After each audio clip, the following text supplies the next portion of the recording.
you are looking for a getaway that has something for everybody in your family, from gorgeous beaches to world-class golf courses, at a price that doesn't have to break the bank, and it's even drivable, well, try Hilton Head Island, South Carolina. Erik Hastings of ericthetravelguy.com, that is Erik with a K, and host of the PBS and YouTube video travel series Beyond Your Backyard, joins us now to talk all about it. Good morning to you, Erik. Ken, I don't know if you can hear me, but this is yet one of the reasons I don't like to do live television. It's outside. I'm standing in front of a gorgeous Robert Trent Jones golf course, built in 1967. It's here at Palmetto Bluff. And again, I don't know how much of this you can actually hear because I can't hear you at all. Why? Because this morning, as we're speaking, you can see they are maintaining this course right behind me. There he is. Can't hear anything you're saying. I'm sure you're not saying anything, but there he goes. It's yet another reason at 7:30 in the morning.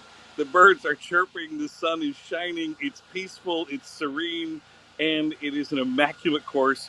I love Hilton Head, and that's where we are this morning, as I'm sure you said. I didn't hear it, but I'm sure So, you said it. yes, I did. I absolutely did. And the amazing thing is, Hilton Head, for those that don't mind like an 11-hour drive, Hilton Head can be driven from New Jersey. If you have like Yeah. 6 kids and you want to pack them in the station wagon, if anybody still has a station wagon or a minivan, you could do an 11-hour, 11 and a half hour drive and be in Hilton Head and not have to worry about paying for 11 plane tickets or whatever. That is a way to do it. And the nice thing is, if you love golf, there's great golf. If you're not into golf, you got beautiful beaches, great restaurants. It has a little something for everybody.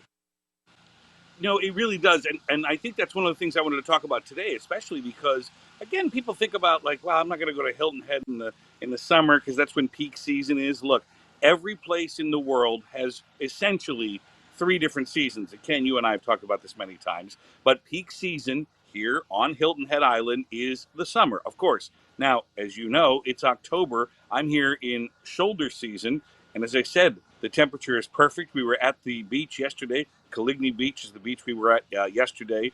The golf courses are open, of course, year round, and the crowds aren't as high, aren't as are large as they are in the summertime. So this is shoulder season for Hilton Head here in October. Nice. And if people want to go with the expensive hotels, they can, but there are also some lesser expensive options in Hilton Head. People just think Hilton Head is all, hoity-toity expensive, but you can get like the Motel Sixes and stuff like that in Hilton Head as well, right? Yes, Ken. Let me ask you something. Do you remember the date the last time you stayed at a Motel Six? I'm just curious. I don't remember Yes, the I last. do. When was it? I do. I used to work at Channel 17 in Elmira, New York, and that had to be about 25, 30, now probably 35, 40 years ago. That sounds about right. But you bring up a great point. One of the things I love to do down here is you're right. There are hotel accommodations, resort accommodations. There's a Disney resort here if you've got a family and you want to do a Disney thing. One of the things that I like to do down here is to rent a house so that you can do a multi-generational trip. I mean, that's a lot of fun where you do I'm not the biggest fan of the VRBOs and the Airbnbs. This is one of the places you want to do that. That way you can go out, get some provisions for the house, and then and hang out. And again, people ask me that all the time. They go, Erik, well, I don't know if I'm not a golfer, I don't know what to do while I'm there. Well, this is one of these places where you don't do a whole lot. You put your phone down, you stop staring at the television, and you go to the beach, or you go hang out at the pool, or you shop downtown. You just relax and take it slow. That's what this place is about. By the way, I went and saw some of your old Beyond Your Backyards. I mean, you were, I think, 4 years old. You were just past fetus stage when you Yes. had done those versions. Yes. But it was great because you went not only to Hilton Head per se, you explored the areas around Hilton Head. And I didn't realize, I mean, it makes sense, obviously, but Hilton Head Island, there's a slave past to Hilton Head, and there are museums and whatnot around there. Talk about that. Oh, big time. I mean, the Coastal Discovery Museum is an absolute must because if you want to learn a fascinating piece of American history, this is one of the places to do it when you talk about the Gullah culture. And it truly is a fascinating group of individuals. And I think it was, Ken, forgive me, I don't have my notes in front of me, I'm outside. I think it's Mitchellville or Mitchelltown. I think it's Mitchellville which is actually one of the first, if not the first, community of former slaves that was formed, and you can go and see that here. And again, I'm not saying you have to go on vacation and go to school while you're here, but it is a fascinating piece of American history. And you should. Actually, we should. Yeah, For these poor human beings who were dragged over to the to America. It wasn't United States per se at the time, and yeah. then treated so awfully. And then they turned, at the end of a whip, they turned swampland into a beautiful place with the sweat of their effort.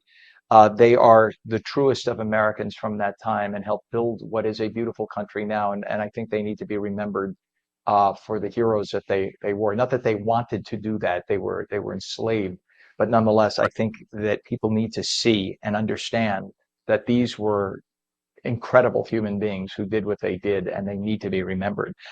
So it is again drivable, and then you could also get, by the way, not to go from something as serious as that to this, but you can get also some decent flights to Hilton Head. I've seen some decent flights there, and the other thing that I love about Hilton Head is you could drive from there to Savannah if you wanted to, because Yeah. Savannah is beautiful. You could drive to Atlanta. It's a few hours. You could go. There are so many regional cities, even up to if you wanted to go up to um, what's just up the shore, the other beach community. Um, Myrtle Beach? Myrtle, No. thank you. I'm sorry, it's too early. I haven't had my coffee. Myrtle Beach, just a couple hours, an hour and a half Right. up the shore. There's so much to do from where you are right now. It's a fabulous, fabulous place Well, to check out. and so many families fall into that same trap. And listen, even I have been guilty of it from time to time, saying, well, in the summertime we do this, and in the fall we do that, or in the spring we do this, we do the same thing. We go down the shore and we just do that thing. We just keep doing it over and over for generations. My challenge to you is to say, you know what? Let's do something a little different. How much different is Hilton Head than LBI? I don't know. Hmm. That's for you to discover. Maybe there isn't a whole lot. I don't know, but try it out. I mean, that's one of the things that you can do is say, put a stake in the ground and say, next year we're doing Hilton Head, or next year we're doing Savannah, next year we're doing something different.